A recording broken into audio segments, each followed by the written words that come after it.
Astaghfirullah al-azim alladhi la ilaha illa huwal hayyul qayyum wa atubu ilaih. Astaghfirullah al-azim alladhi la ilaha illa huwal hayyul qayyum wa atubu ilaih. Mari kita mulakan kuliah kita pada pagi ini dengan baca Ummul Kitab Al-Fatihah. A'udzu billahi minasyaitonir rajim. Bismillahirrahmanirrahim. Alhamdulillahi rabbil alamin. الرحمن الرحيم مالك يوم الدين إياك نعبد وإياك نستعين اهدنا الصراط المستقيم صراط الذين أنعمت عليهم غير المغضوب عليهم ولا الضالين آمين. السلام عليكم ورحمة الله وبركاته. الحمد لله نحمده ونستعينه ونستهديه ونستغفره ونتوب إليه ونتوكل عليه ونعوذ بالله من شرور أنفسنا وسيئات أعمالنا. من يهد الله فهو المهتد ومن يضلل فلن تجد له وليا مرشدا. أشهد أن لا إله إلا الله وحده لا شريك له وأن سيدنا محمدا عبده ورسوله وصفيه من خلقه وحبيبه بلغ الرسالة وأدى الأمانة ونصح الأمة وكشف الغمة وجاهد في الله حق جهاده حتى أتاه اليقين. اللهم صل على سيدنا محمد وعلى آله وصحبه وبارك وسلم. أما بعد. Muslimin muslimat, sahabat-sahabat yang dirahmati Allah Subhanahu wa taala, marilah sama-sama kita mulakan pagi kita dengan mengucapkan syukur kepada Allah di atas segala nikmat yang Allah Ta'ala kurniakan kepada kita, terutama nikmat iman dan Islam. Dan marilah sama-sama kita bersyukur dengan mentaati segala perintah Allah, melaksanakan segala suruhannya dan menjauhi segala larangannya. Mudah-mudahan Allah Subhanahu wa Ta'ala sentiasa memberikan taufik dan hidayah kepada kita, menerima segala amal ibadah kita, mengampunkan segala dosa, kesalahan dan kesilapan kita, dan mudah-mudahan Allah golongkan kita dalam kalangan hamba-hambanya yang bersyukur. Amin ya rabbal alamin. Kita pada muka surat yang ke-27 daripada buku ini, At-Tibyan fi Adabi Hamalatil Quran. Bawah sekali tajuk dia mengajar sebagai satu kewajipan. Ya. Dalam kitab asal bahasa Arab, faslun, dia kata, qala al-musannifu rahimahullahu ta'ala wa nafa'ana bi'ulumihi fid darain amin. Faslun, ta'limul muta'allimina fardu kifayatin fa in lam yakun man yasluhu illa wahidun ta'ayyana wa in kana hunaka jama'atun yahsulu at-ta'lim yahsulu at-ta'lim bi ba'dihim fa in imtana'u kulluhum athimu wa in qama bihi ba'duhum saqata al-haraju 'anil baqin wa in tuliba min ahadihim wa amtana' fa adharu alwajhaini annahu la ya'tham lakinnahu yukrahu lahu dhalik illam yakun 'udhr. Apa maksud dia? Mengajar para pelajar adalah fardu kifayah. Mengajar adalah fardu kifayah. Kalau orang kita faham fardu kifayah ni, kalau seorang buat, orang lain tak payah. Atau kalau orang lain buat, saya tak payah. Itu fardu kifayah. Ya. Dia kata, jika tiada orang yang layak mengajar melainkan seorang, maka dia wajib mengajar. Kalau dalam satu kumpulan tu ada seorang je yang boleh mengajar, maka jatuh fardu ain kepada orang tu. Ni kita ustaz-ustaz, ya. Bila kita balik ke kampung, ya, bila balik ke kampung tak ada orang yang boleh mengajar. Kita seorang je ustaz dalam kawasan itu, taman itu atau kampung itu, ya, dan memang tak ada pengajian di situ. Contoh kata, tak ada siapa mengajar. Surau tu tak ada kelas langsung, tak ada kuliah langsung. Jatuh fardu ain kita untuk melakukan atau untuk mengajar. Ini bukan main-main, tuan-tuan. Ya. Jika ada suatu kumpulan manusia yang mempunyai seorang yang layak mengajar, namun semuanya enggan mengajar, kan? Ramai ustaz-ustaz bawa balik Mesir daripada kawasan itu, semua tak nak mengajar, kan? Tak tahulah sebab apa, kan? Mungkin sebab tak tahulah, kita tak nak cakap panjang-panjang tak baik pula, kan? Apa juga sebab lah, tak kira lah, ya. maka mereka semua berdosa belaka, sebab tidak menghilangkan tuntutan fardu kifayah itu. Jika salah seorang mereka mengajar, dalam kumpulan tu ada seorang kan, seorang yang ke depan mengajar, ya, maka gugurlah dosa daripada yang lain, ya, saqatal haraj 'anil baqi. Ya, sebab tu saya teringat pesan almarhum tuan guru, ya, tuan guru Ustaz Harundin pada saya dulu.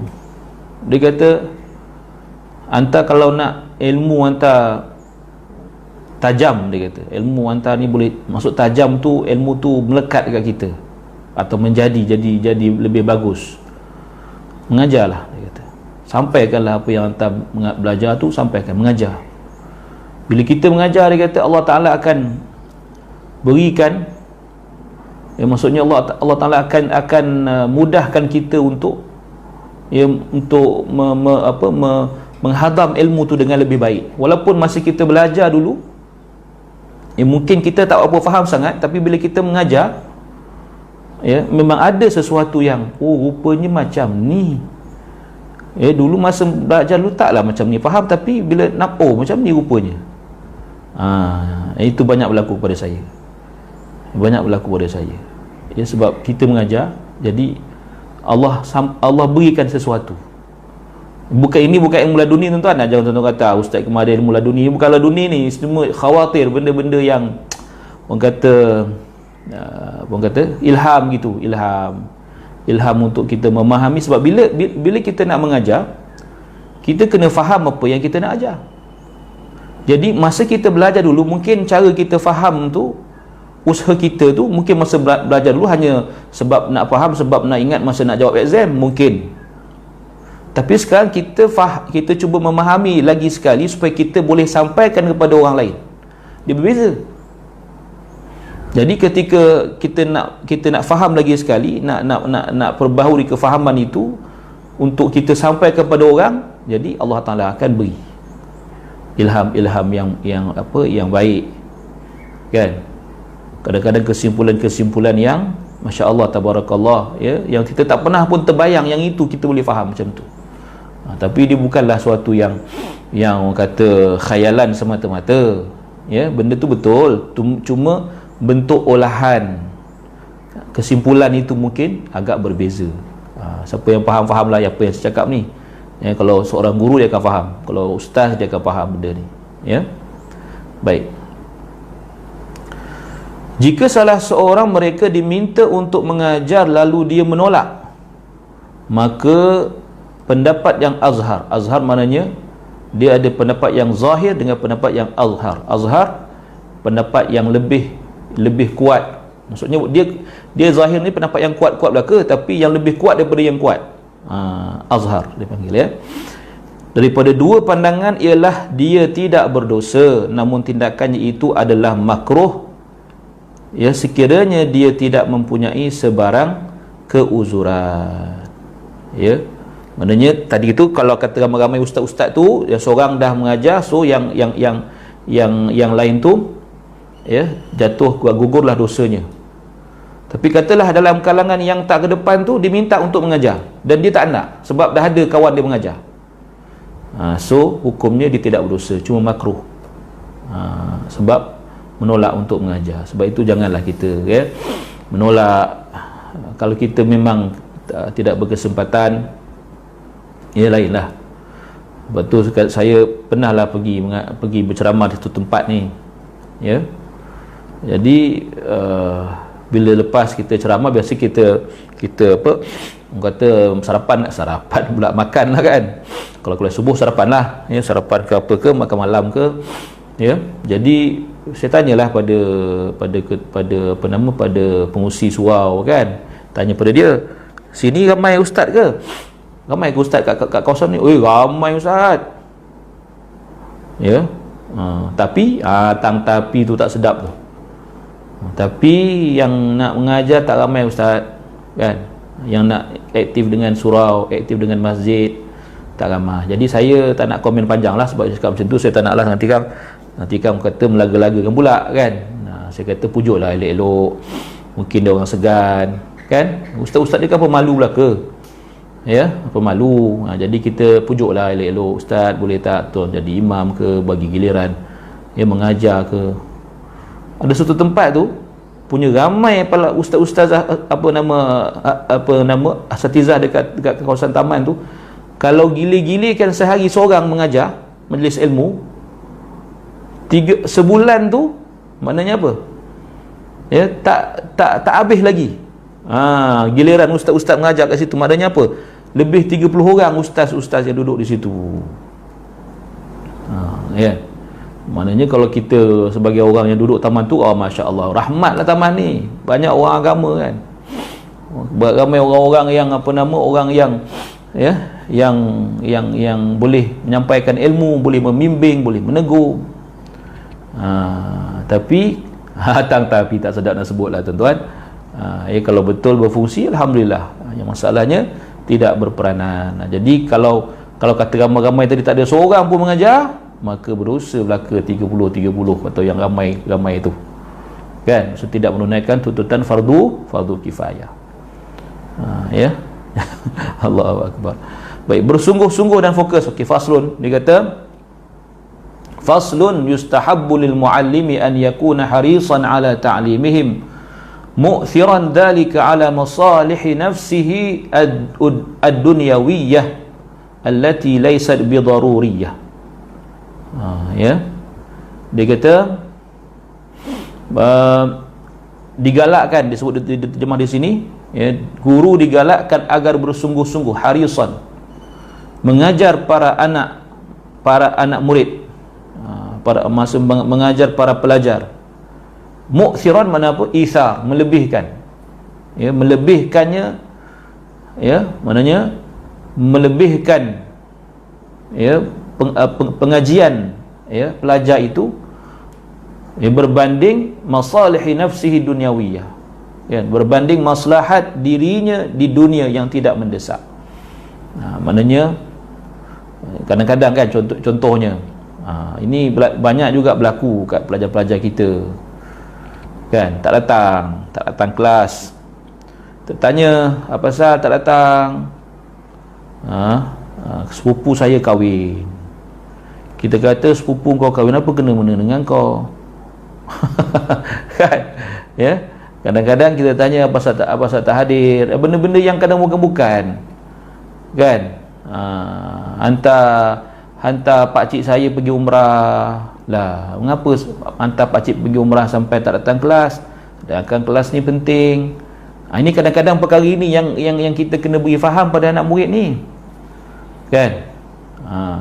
Ini yang kadang berlaku, ya, cuti hari Sabtu cuti, hari Jumaat dah tak datang, kan? Hari Jumaat dah tak datang. Apa pasal tak datang hari itu?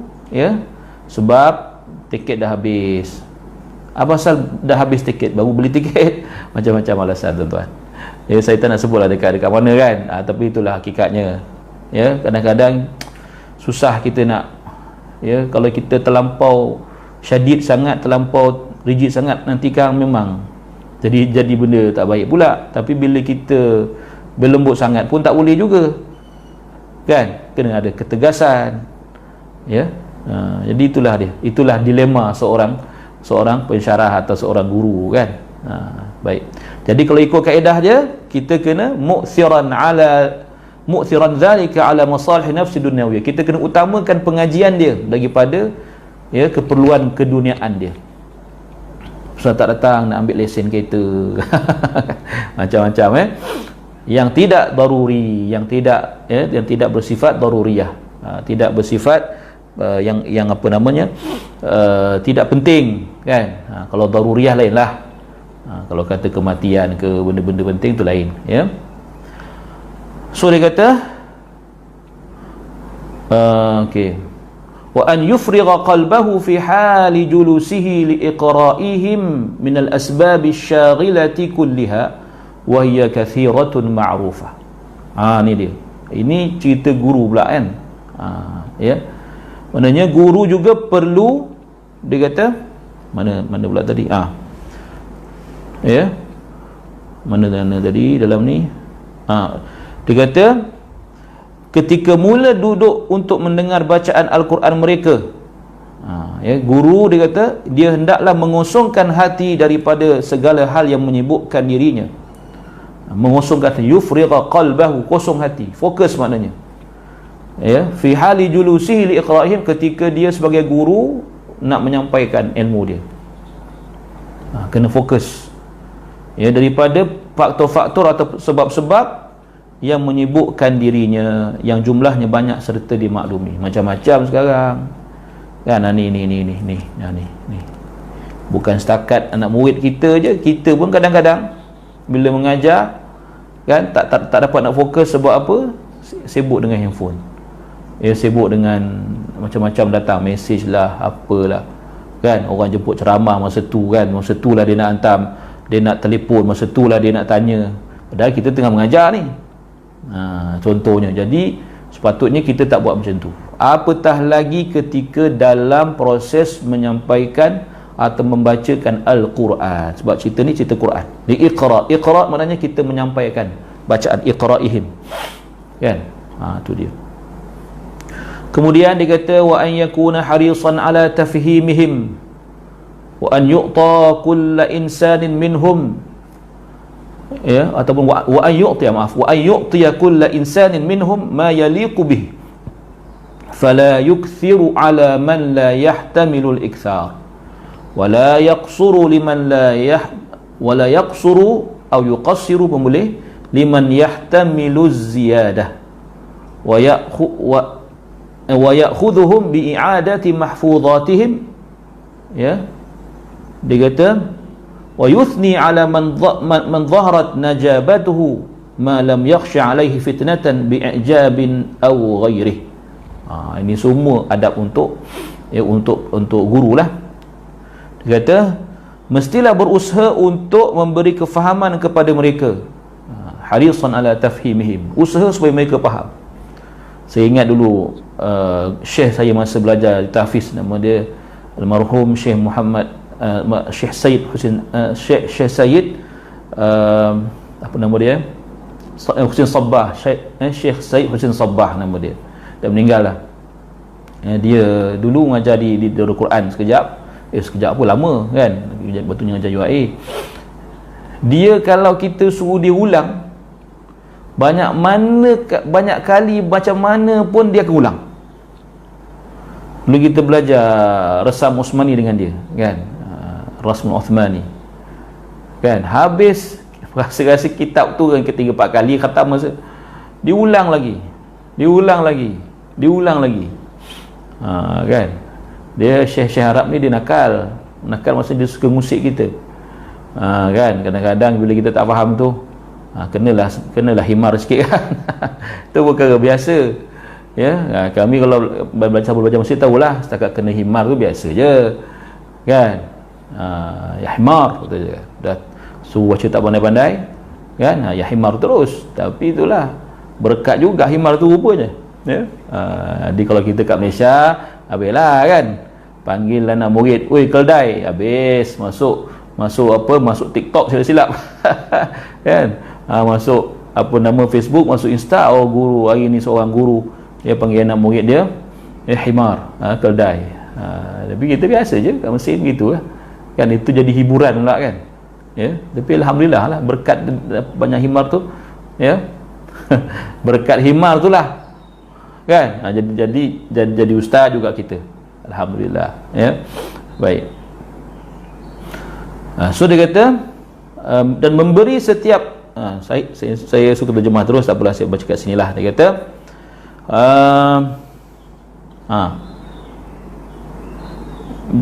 dan memberikan sesuatu yang sesuai bagi setiap orang, hendaklah dia sampaikan pengajaran dia yang sesuai. Ini kebijaksanaan seorang guru. Dia kena kenal murid dia. Ada murid dia tak boleh hafal melainkan setengah muka sehari. Ada anak murid dia yang dia boleh pergi sampai 5 muka surat sehari. So guru ni kena tahu level murid dia macam mana. Itu dia. Itu skill yang ataupun kemahiran yang perlu ada pada seorang guru. Kan? Jangan kita kalau kita bagi sama semua, ni yang jadi dia kata. maka dia tidak boleh mengajar sesuatu yang dengan kadar yang berlebihan kepada pelajar yang tidak mampu menerimanya. Saya ada pengalaman ni tuan-tuan, kita baru-baru mengajar dulu kan, kadang-kadang dia tak berapa nak apa, kita tak berapa pandai sangat ketika awal-awal mengajar dulu. So pengalaman itulah yang mendewasakan. Saya pernah ada pengalaman mengajar, kelas saya ni budak Arab. Dia orang Arab, ya. Dia duduk di Australia. So dia nak sambung belajar, dia pergi Azhar sekejap kan, lepas tu dia balik, dia masuk ke kuis. Jadi saya mengajar dia. Di kelas saya ni, dia memang pandai lah, budak Arab. Ya, subjek tu Manahij Al-Mufassirin, saya ingat lagi. Kitabnya At-Tafsir Al-Mufassirin, Dr. Husain Zahabi. Ada kitab kat belakang. Kan? Jadi saya dalam dilema sebab kitab ni susah. Memang susah, bukan kitab tu susah. Dia punya subjek tu susah. Manahij Al-Mufassirin, kita kena, maksudnya banyak istilah, banyak orang kata apa, kaedah-kaedah dan sebagainya. Kan, mengenal tafsir, manhaj tafsir. Lepas tu contoh-contoh pula ada kaitan dengan benda-benda yang melibatkan bahasa, balaghah. Kan? Jadi maknanya bukan senang tu. Benda tu susah dah. Lepas tu saya nak raikan dia dalam kelas sebab dia ni budak Arab. Jadi saya kurang berbahasa Melayu. Memang 80% saya cakap Arab dalam kelas. Jadi sampai peringkat dia pula kesian dekat kawan-kawan dia. Jadi lepas tu baru saya terpaksa kontrol lah. Jadi saya jadi penat lah. Penat sebab apa? Nak bagi dia faham lah satu, dan nak bagi kawan-kawan yang tak berapa pandai cakap Arab ni satu. Jadi susah, memang susah. Ya. Lepas tu dia dah habis tu saya lega sebab sebab apa? Sebab dah tak payah nak susah-susah dah. Kan? Terpaksa, sebab kita terpaksa terangkan dalam bahasa Arab dan terjemah kat kawan ni dalam bahasa Melayu. Aduh, 2-3 kali kerja. Kalau kata kelas tu 2 jam tu penuh. Kan? Terpaksa sebab subjek susah, ya. Itu belum lagi subjek-subjek yang ad-dakhil, yang mencabar, kan. Subjek yang berbentuk apa namanya, perbincangan dan apa namanya, perbahasan yang panjang dan mendalam. Baik, itu masa saya mengajar di kuis lah, ya, ceritanya. Baik. So dia kata okey, maka dia tidak boleh mengajar sesuatu dengan kadar yang berlebihan kepada pelajar yang tidak mampu menerimanya. Tak boleh berlebih, kan. Dan tidak boleh pula mengajarnya dengan kadar yang sedikit bagi pelajar yang mampu menerima lebih daripada itu. Dan bagi yang apa nama, bagi yang mana pula jam saya ni, ya. Dan bagi yang boleh, kalau sikit sangat pun tak jadi juga. Sebab itu dalam sistem pengajian sekarang, kan, kita ada syarat kelayakan. Maksud saya, untuk memastikan pelajar-pelajar yang dalam kelas itu adalah level yang hampir sama dari segi penguasaan bahasanya, dari segi kecekapan dia. Jadi bila level mereka sama, jadi mudah kita untuk mengajar. Ya. Kalau dalam tu ada yang dia panggil streaming, kita stream budak tu, kan. Maknanya mana yang agak sama level, mudah untuk mengajar. Kalau kata terlampau jauh, ya, dia punya jarak itu, yang pandai terlampau pandai sangat, yang ni memang out, ini susah. Ni sangat susah, ya. Apa pula macam contoh kami di kuis ada kelas qiraat, contoh kata, kan. Ada yang masuk tu dah ada asas, pernah tahu tentang qiraat ni, so senang mengajar, senanglah kita nak fahamkan ni. Ada tu tak pernah tahu tentang qiraat. Itulah pertama kali kenal nama riwayat Qumbul. Ada dengar Qumbul? Lain macam bunyi tu, kan. Contohlah, dia pun confuse, apa benda lah ni, kan, apa benda lah qiraat ni. Jadi tu cabaran. Cabaran untuk kita dan cabaran untuk dia juga, ya. Dan kita nak kena raikan dia pula juga, sebab dia bagi orang yang first time dengar qiraat ni. Yang lain tu kita dah senang lah, kita dah jalan terus, kan. Ini antara cabaran. Jadi itu termasuk dalam Ya, adab-adab seorang guru. Maknanya apa? Guru kena meraihkan tahap tahap IQ murid, tahap kebolehan murid berfikir. Jadi itu kenalah, kan? So dia kata, di samping itu guru perlu menyuruh mereka supaya mengulangi hafazan. Dia kata, ya, wa ya'khudhuhum bi i'adati mahfuzatihim, kena suruh mengulang. Apatah lagi yang berkaitan dengan Quran. Quran ni kalau tak mengulang, tuan-tuan, macam mana saya sebut dulu, ya, kalau dah pernah hafal pun kalau tak mengulang, dia tak ingat ayat tu balik, macam tak pernah hafal pun ada, kan? Allah dah lama sangat dah tak baca juzuk itu, suruh baca, memang tak boleh baca. Sebab itu kena mengulang, kan? Kita ajak anak murid kita mengulang, beri dia kepentingan apa cara kaedah yang sesuai untuk mengulang. Dan orang yang dah hafal Quran, ya, dan masih ada tempat yang dia tak ingat atau dah kembali tak ingat, kena ulang balik. Tak ada cara lain. Saya kata tak ada jalan pintas, kan? Ulang baliklah. Apa yang kita nak malu, kita kena malu pada Allah. Allah pernah bagi kita menghafal kalam dia yang suci, yang mulia itu. Lalu dengan sebab itu, ya, manusia memuliakan kita, bagi kita kerja, bagi kita jawatan, bagi kita pangkat, kan? Dengan asbab Quran yang dulu kita hafal. Tapi sekarang kita dah lalai, lalu Quran yang pernah kita hafal itu dah lari daripada kita. Tanggungjawab kita untuk dapatkan balik Quran yang telah hilang tu. Jangan bagi alasan. Tak ada. Itu peringkat guru lah, kan? Pelajar sama juga.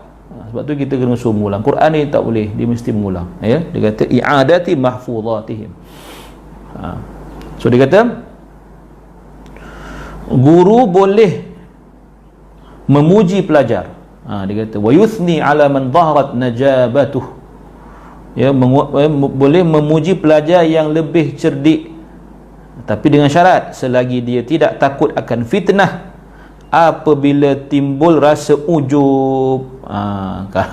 Kalau kita rasa kita puji ni tak baik untuk murid itu, maka jangan puji.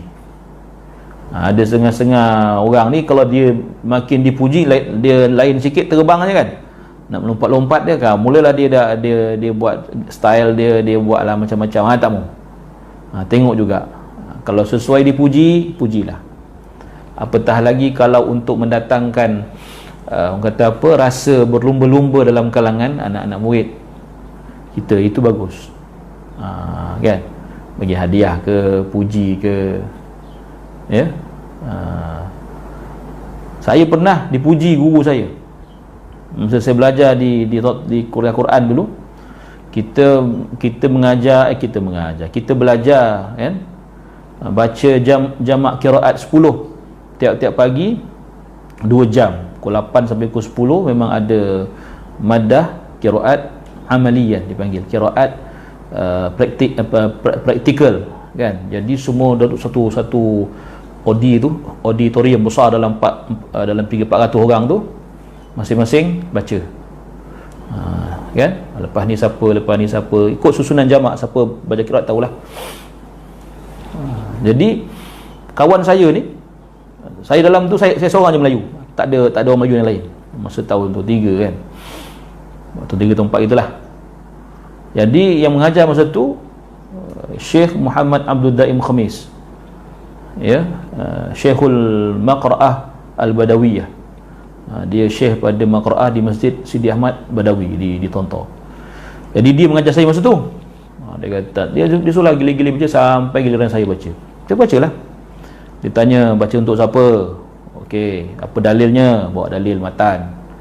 Okey, baca habis baca.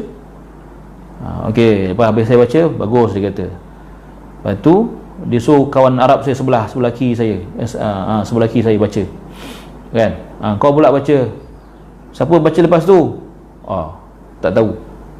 Budak Arab ni dia tak pandai rupanya membaca jamak qiraat. Pasal kau tak tahu, kau bukan baca qiraat ke dulu? Kata Syekh, tanya Syekh.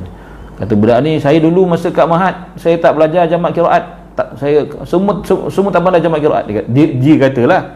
Dia kata bukan dia seorang tak pandai, kawan dia semua tak pandai, dia cakap. Adik Syekh ni marah lah. Kata kalau kau tak pandai baca jamak qiraat ni, kau tak layak masuk kuliah Quran. Dia tahu. Dia marah lah, beletih. Kau tak tahu baca. Kau jangan buat malu, nanti aku suruh budak Malaysia sebelah kau ni nanti baca, dia baca lagi sedap daripada kau. Sudah. Jadi bila Syekh ni puji saya beri, kan? Jadi kawan-kawan saya duduk ke atas masa tu, maksudnya kan Odi kan macam tu kan, kita punya bangku kan ke bawah gitu. Jadi kawan-kawan yang depan ni semua pandang ke saya, kan? Saya kata pahala arah pandang aku, rupanya Syekh tu puji kita lah.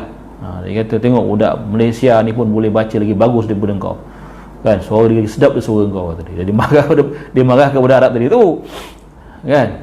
Lepas tu kecoh lah kawan-kawan saya, biasalah kan Arab, dia tengok kita ni lebih sikit biasalah, kan? Itu. Jadi maknanya ada juga ketika yang kita boleh memuji pelajar, boleh, dengan syarat tidak mendatangkan fitnah kepada dia, pada murid tersebut, ya, ujub dan sebagainya. So dia kata wa man qassara an nafahu ta'nifan latifan ma lam yakhsha alaihi tanfirah. Tu dia. Ya, dia kata bagi pelajar yang cuai pula, wa man qassara maknanya yang main-main, ya, yang kerja tak siap, assignment tak hantar pun lambat. Contoh aja ni, ya, suruh ngapal Quran, kita suruh apa 2 muka, semuka pun tak habis, kan? Suruh ngulang tak ngulang, ni semualah. Apa dia? Ya, dia kata mana tadi pula dia hilang. Guru boleh memarahinya an nafahu. Kalau kita dia sebut di sini boleh memarahinya. Kalau kita sebut an nafahu ni dalam bahasa Arab maknanya apa? Bersikap ganas. Anif maknanya ganas, anif kasar, boleh berkasar, kan? Itu terjemahan literal saya lah. Boleh berkasar dengan dia, tapi apa? Ta'nifan latifan, dengan kekasaran yang lembut. Sudah, dah kasar lembut pula. Macam mana tu? Macam mana kita nak berkasar tapi lembut? Maknanya dia macam ni, tuan-tuan. Kita kena ingat pelajar kita terutama ialah macam mana pun dia nakal, macam mana pun dia dengan hal yang kita tak suka, dia masih ada maruah yang dia rasa siapa pun tak boleh jejaskan maruah dia. So kalau kita nak berkasar dengan dia atau nak bertegas dengan dia, jangan sampai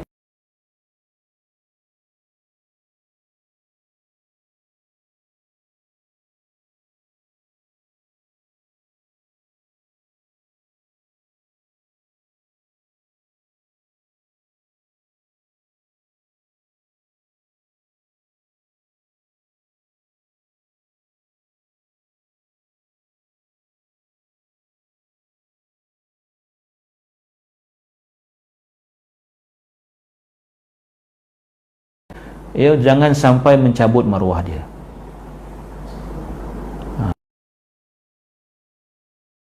Ya, memang tak bagi can langsung kepada budak ni. Sampai kadang-kadang saya menyesal dengan apa yang saya buat.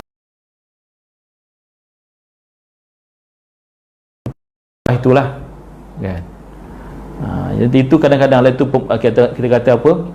Pembawaan lah, kan? Pembawaan bila kita belajar di tempat best saya, bila saya tak datang sehari, besok pensyarah akan tanya. Itu yang saya susah nak tak datang tu. Sebab kita suaranya Melayu dalam tu. Dalam muka macam Cina, macam Jepun ni, mana ada orang lain muka macam ni. Jadi dia nampak sangat lah. Bila besok datang dia tanya, dia kata apa? Barih kuntafil, kau semalam kat mana? Pergi mana kau tak datang semalam? Beritahulah kita. Saya biasa kalau ada hal saya pergi safarah, ada urusan untuk visa ke anak-anak ke apa, kan? Biasa gitulah, urusan-urusan yang tak dapat dielakkan. Dia kata jangan tak datang lain kali. Kena warning. itulah sayangnya pensyarah pada kita. Kan, walaupun dia marah, tapi itulah dia cara dia menunjukkan kasih sayang dia dengan memastikan kita tak buat salah, ya, tak buat silap. Itu biasa tu. Itu macam itulah. Itu dia kata berkasar dengan kekasaran yang ta'nifan latifan, disebut situ kan. Ma lam yakhsha alai tanfirah, dengan sesuatu dia kata selagi tidak bimbang dia akan menyisihkan diri. Tanfir maknanya akan membawa kepada dia lagi daripada kuliah kita, lagi daripada maksudnya jangan berkasar sampai peringkat anak murid cabut, gitu kan. Kadang memang ada tuan kan. Sebab itu jangan mengikutkan amarah. Dia kalau kita tu saya kata beza antara marah kerana sayang atau ambil berat dengan marah kerana benci. Dan hati-hatilah wahai guru, janganlah sampai kita ada rasa benci pada mana-mana anak murid. Sebab bila kita merasa benci pada seseorang anak murid itu, sebenarnya bermulalah tidak barakahnya ilmu pada dia. Ditambah lagi pula anak murid tu pula melawan, mempertikaikan, mempersoalkan tindakan kita, kemudian dia buat sesuatu yang menambah lagi kebencian kita pada dia, boleh bawa kepada ketidakberkatnya. Bukan setakat ilmu tu, hidup dia tak berkat. Ni yang bahaya tuan-tuan. Sebab itu ya, kena jaga. Ya, saya minta maaf lah kan, sangat berhati-hati dalam hal ni. Kalau peringkat pelajar tu saya dah tak boleh nak tegur dah, so saya give up saja. Saya tak akan benci dia, cuma saya kata macam ni lah, nanti cari ustaz lain lah ya, pergilah belajar dengan ustaz lain, rasanya tak sesuai lah kamu duduk dengan ustaz. Contoh aja tak ada kena-mengena yang sudah mati. Memanglah kan, kena-mengena yang masih hidup lah, ya tak? Itu dia. Saya dah tak mampu. Maksudnya kalau saya teruskan juga mengajar dia, saya takut saya akan benci dia. Sedangkan saya tak patut benci dia, sebab dia anak murid saya. Contohnya kan. Jadi kita bernasihatkan biarlah dia belajar dengan orang lain. Sudah, habis cerita. Jangan ada apa-apa dendam dalam hati. Berpisahlah dengan baik. Gitulah lebih kurang. Kan? Dan memang ada kita kan, dan kita sebagai guru memang Allah Ta'ala akan uji. Allah Ta'ala akan uji ya dengan anak-anak murid kita. Dan sebenarnya ini semua adalah proses tarbiyah daripada Allah Subhanahu wa Ta'ala. Nabi pun Ar-Rasulul Muallim, Nabi pun seorang muallim, seorang guru pun diuji oleh Allah. Kan kita tahu kisah orang Arab Badawi kencing dekat dalam masjid Nabi. Ya, kalau kita lah kan, orang ada budak masuk kelas, dia serokok depan kita macam main-main. Contoh kan, tak adalah berlaku. Kalau berlaku, gitulah ya. Dia kata selagi tidak bimbang, dia akan menyisihkan diri. Wala yahsudu ahadan minhum libara'atin tuzharu minhu, maaf, wala yastakthiru fihi ma an'ama Allahu bihi alaihi. Ada juga kan, apa dia? Dan janganlah berasa hasad terhadap seseorang dalam kalangan para pelajarnya kerana kecerdasannya yang terserlah, dan dikata kerana kecerdasannya yang terselah, dan jangan pula sentiasa menyebut-nyebut nikmat yang Allah Ta'ala kurniakan kepadanya. Maknanya katalah dalam anak murid itu ada seorang yang genius, memang betul, memang ada. Biasalah tu kan, memang budak ni memang brilliant lah, kata orang kampung kan, memang brilliant. Jangan kita rasa dengki pada dia pula. Semalam saya dah sebut kan, anak murid kita memang power, dia memang bagus, dia memang orang kata bagilah apa benda subjek pun dia boleh buat, semua 4 flat kan. Kalau kita ngajar tu, dia macam boleh photostate kita punya, orang kata seolah-olah dia punya dia ada photographic memory kan, dia boleh ingat sesuatu apa yang kita ajar. Bila dia jawab tu memang Masya Allah, perfect. Saya ada anak murid tu, ada Kita sebagai guru jangan hasad. Weh, pandailah budak ni, macam mana boleh pandai sangat ni? Kan? Lepas tu kita pula kata, A untuk guru saya, B untuk saya, C untuk awak. Pandailah macam mana, awak dapat C je. Tak boleh lah macam tu. Jangan. Jangan. Itu bukan caranya. Kalau dia berhak dapat A, bagi A. Saya beritahu pada nama saya tak kali kelas kan. Saya kata kullukum najihun illa man aba. Kan? Biasa siapa nama saya tahulah tu. Semua kamu adalah berjaya semua, najihun, semua lulus. Illa man aba, melainkan siapa yang enggan. Ini kalau dia enggan lulus, saya takkan luluskan lah. Kan? Jadi buatlah. Jadi buat tanya, man ya'ba ya ustaz, siapakah yang enggan itu? Saya kata, ya, man hafiza, ya, man ata'ani, ya, fahum najihun. Siapa ikut saya, ikut cakap saya, maka ya, berjayalah dia. Wa may yal'ab faqad aba, siapa main-main maka dia engganlah tu. Ya. Baik. So dia kata di sini, wala yastakthiru fihi ma an'ama Allahu bi alai, dan jangan pula sebab budak ni pandai, budak ni genius, kita sikit-sikit sebut budak ni, sikit-sikit refer budak ni. Nampak? Maksudnya kita duk menyebut dia je, seolah-olah tak ada budak lain pula. Kan? Ya? Seolah-olah tak ada budak lain dalam kelas tu, budak ni lah yang kita duk sebut. Kan? Dapatlah budak ni perempuan pula, cantik pula, lagilah jahanam. Tahu jahanam? Lagilah menimbulkan fitnah. Ustaz ni ada apa-apa dengan student? Ya sudah, tuan-tuan. Jangan buat hal. Kan? Jangan buat hal. Ya? Maknanya apa? Dah menjadi fitnah lah. Sebab kita tahu dia ni pandai, dah pandai cantik pula, contoh kata. Kan? Akhlak mulia pula.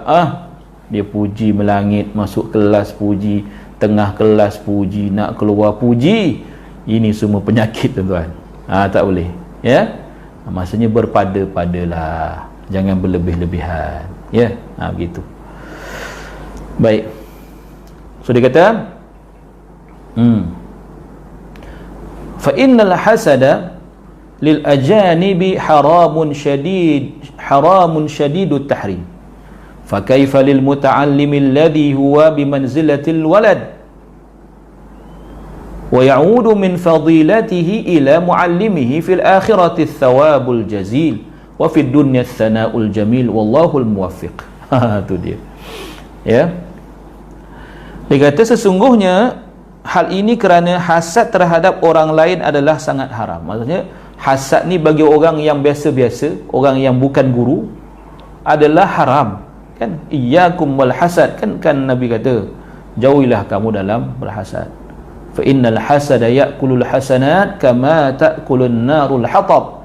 Kerana hasad itu, saya terangkan apa maksud hasad itu kan, akan memakan, ya, pahala-pahala kita seperti seperti api memakan kayu api. Itu hasad. Jadi hasad ni haram, ya, kepada orang yang selain daripada guru-guru, orang biasa-biasa, orang awam lah maknanya. Ya. Bagaimana pula dia kata, maka bagaimana pula dengan hasad terhadap pelajar? Maknanya kita berhasad pada orang lain. Sorry, saya silap faham. Maknanya berhasad kepada orang lain pun haram. Ya. Bagaimana pula kita berhasad kepada anak murid kita sendiri, pada pelajar kita sendiri, kita dengki dengan dia. Kan, tengok dapat 4 flat aja, bagi soalan susah sikit, tengok kan, bagi dia kasih tak lulus, kasih dia menonggeng. Jangan, tuan-tuan. Sebab apa? Hasad. Sebab hasad. Ya, yang merupakan dia kata anak kita sendiri, sebab student tu anak murid, bukan anak kita, umpama anak kita kan, yang kedudukannya umpama anak sendiri, maka ganjaran pahala yang banyak di akhirat serta pujian yang baik di dunia kerana pelajar itu akan diberikan kepada gurunya. Ya, Allah jualah Tuhan pemberi petunjuk. Maknanya apa? Kalau dia pandai, kan, maksudnya dia baik, dia bagus, dia cemerlang, tak kecemerlangan itu asbab kita yang mengajar dia? Tidakkah dengan sebab itu kita akan beroleh pahala yang besar di akhirat kelak? kerana kita yang memandaikan dia dengan izin Allah. Kena lapik tu, dengan izin Allah. Dan kita juga akan dipuji kerana orang tanya, tu anak murid siapa? Anak murid Ustaz Ikmal. Patutlah, kan? Jadi tak ke kita, bukan nak rujuk, tak maknanya ada sebutan yang baik, ada sebutan yang baik, kan? Bukan nakkan pujian orang, tapi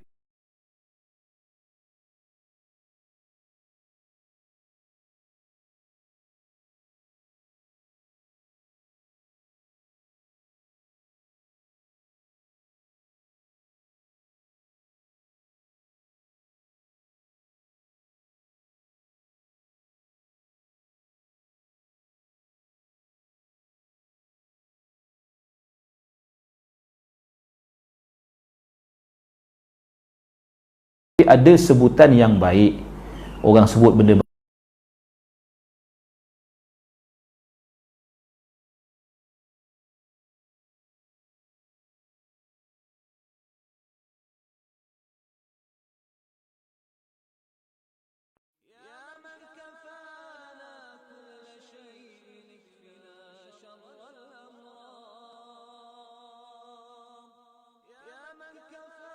Al-awwal fal-awwal fa in radiya al-awwal bi taqdimi ghairihi qaddamah. Ini juga satu adab. Apa dia?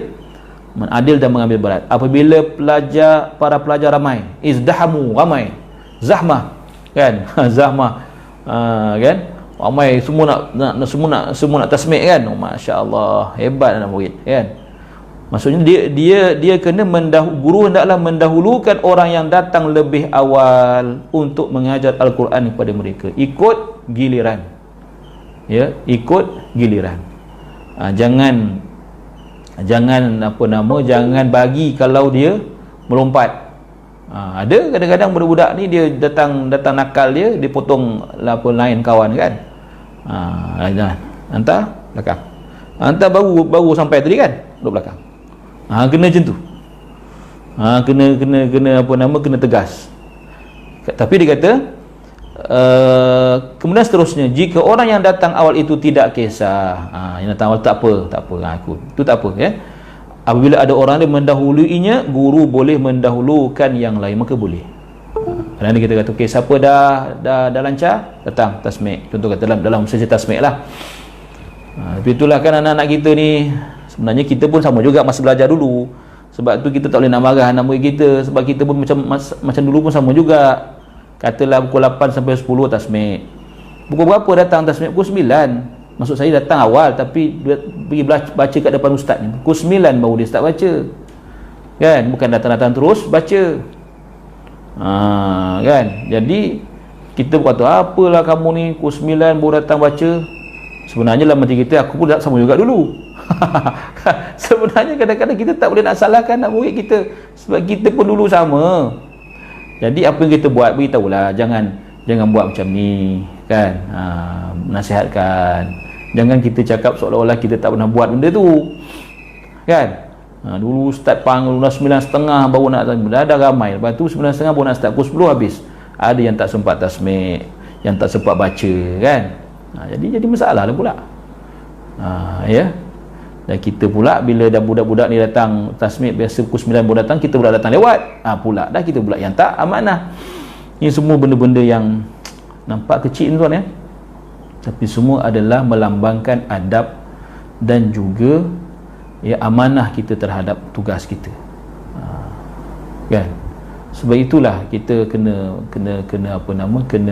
betul-betul buat sebaik-baik yang mungkin, dan jangan khianat terhadap amanah yang telah diberikan kepada kita sebagai guru dan sebagainya.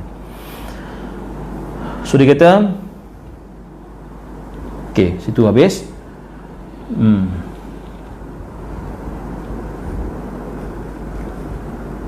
Okey. Wa yanbaghi an yudhhira lahumul bishra wa talaqatal wajhi wa yatafaqqadu ahwalahum wa yas'ala amman ghaba minhum. Ini juga suatu adab yang bagus, kan? Apa dia? Guru juga perlu mempamerkan raut wajah yang gembira, kan?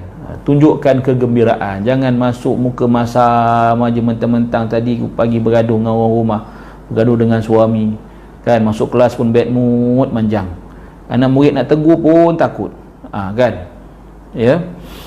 So dia kata, dan berseri-seri mengawasi dan memerhatikan keadaan mereka, wa yatafaqqadu ahwal, mana kita selalu cek dia, selalu periksa keadaan, mana begini lama tak nampak, tak sihat ke, contoh kita kata, kan, apa sebab tak datang, contoh. Jadi kita kena orang kata kena busybody juga, dalam ini konteks yang baik lah, dengan anak murid kita, tanya mana perginya, tak sihat ke, ada masalah ke, masalah kewangan ke, ya, dan bertanyakan tentang orang yang tidak hadir, kena prihatin, siapa tak datang, apa sahaja tak datang, kan.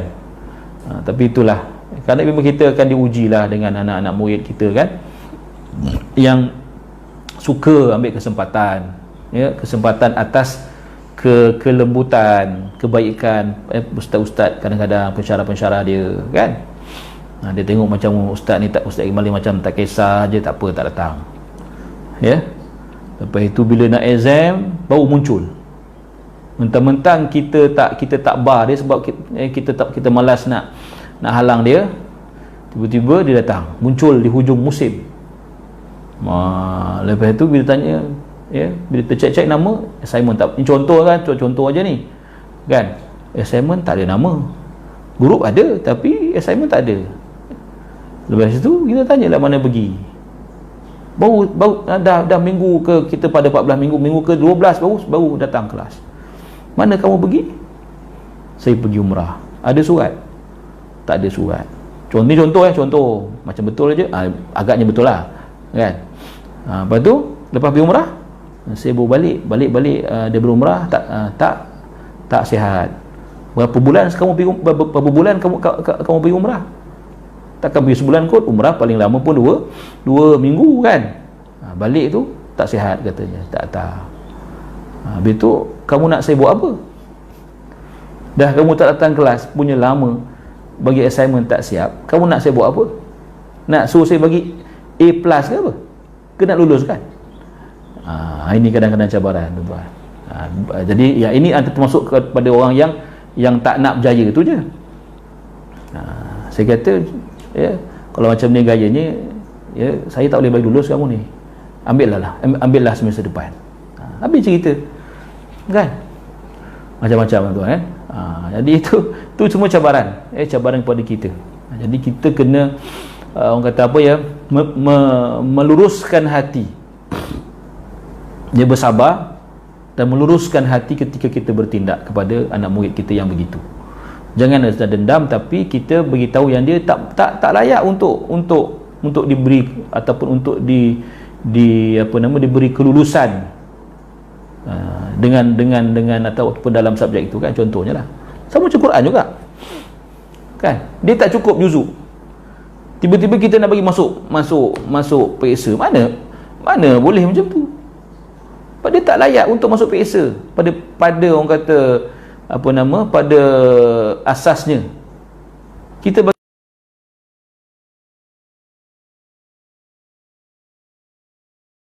masuk periksa dengan takdir Tuhan, lulus pula. Bayangkan, lulus pada dia, sedangkan dia tak layak untuk lulus, dan dia tak layak masuk periksa, tapi sebab soalan exam tu banyak, jadi dia jawab yang dia tahu, lulus. Walaupun banyak yang dia tak habis lagi.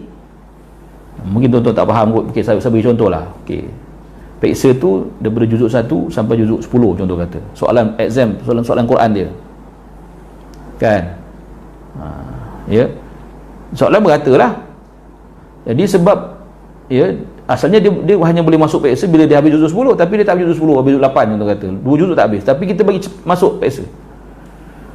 Dan dia menjawab soalan sebab ada judul, sebab dia hafal 1 sampai 8, kan, lulus, dia boleh jawab dalam exam bertulis dan dia lulus, sedangkan dia tak layak masuk periksa sebab dia tak habis juzuk 10. Macam mana jawab depan Tuhan masuk? Dan dengan sebab itu agak-agak dia nak menghafal ke dua juzuk yang dia tak habis. Ini semua pertanggungjawapan di hadapan Allah Subhanahu Wa Taala besok. Jangan main-main, kan. biar dia marah, biar dia benci kita dengan sebab ketegasan kita atas sesuatu yang hak, terutama dalam hal Quran, apatah lagi dalam hal Quran. Kita kata orang macam tu, bila dia nak, berapa lama dia nak habis belajar, biar tak habis belajar, biar dia berpuluh tahun menghabiskan bacaan Quran atau hafalan Quran, dengan syarat kita tidak mencemarkan ataupun tidak mengurangkan hak Al-Quran itu. Kalau dia nak jadi seorang hafizah, dia kena hafal 30 juzuk, bukan hafal 29 juzuk atau 29 juzuk setengah. Itu bukan hafiz. Hafiz ialah menghafal 30 juzuk, bukan 29 juzuk. Jangan main. Ini semua pertanggungjawaban depan Allah Ta'ala besok. Ya. Baik. Lagi 5 minit insya-Allah. So dia kata faslun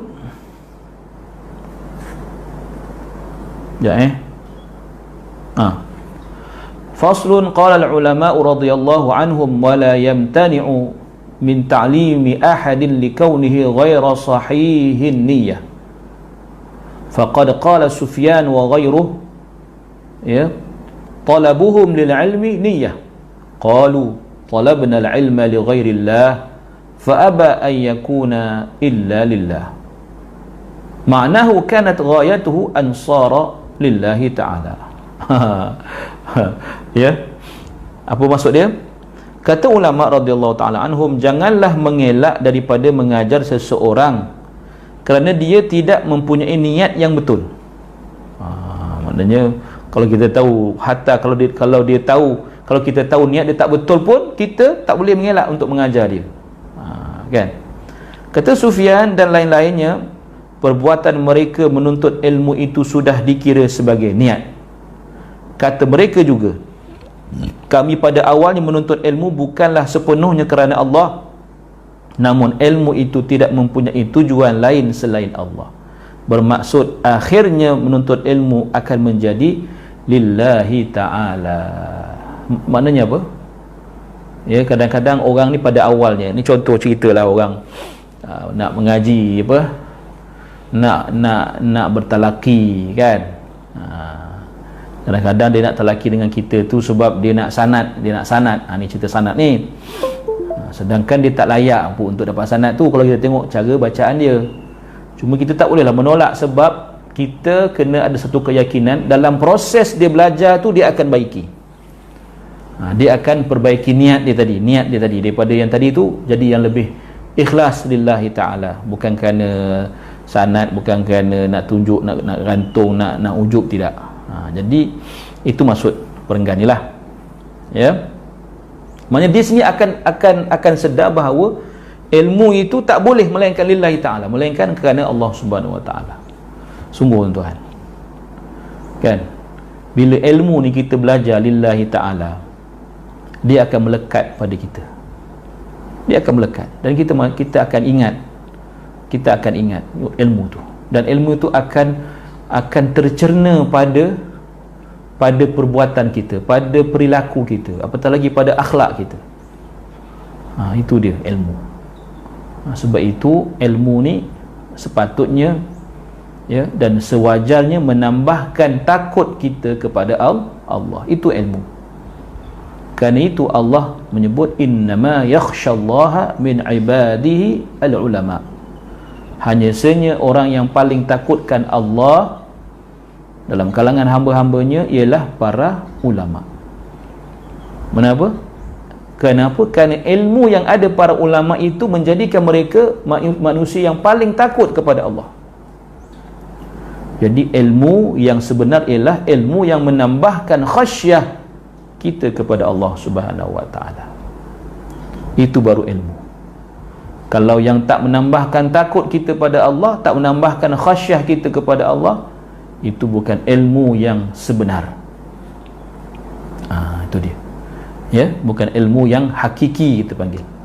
Kalau ia tidak menambahkan takut kita kepada Allah Subhanahu wa ta'ala. Okey. Rasa cukup setakat itu sebab lepas ni dia agak panjang sikit. Nanti kita sambung lagi esok hari insya-Allah taala. Muka surat 29. Ya, bawah, mendengar dengan tenang. Baik. Jadi makin kita baca kitab ni tuan-tuan kan, makin kita rasa banyak benda kita kena baiki, betul tak? Sebagai ni baru cerita gurunya, baru cerita tentang guru, nanti akan ada pula yang lain-lain pula kan. Maknanya ada banyak lagi benda yang kita perlu baiki.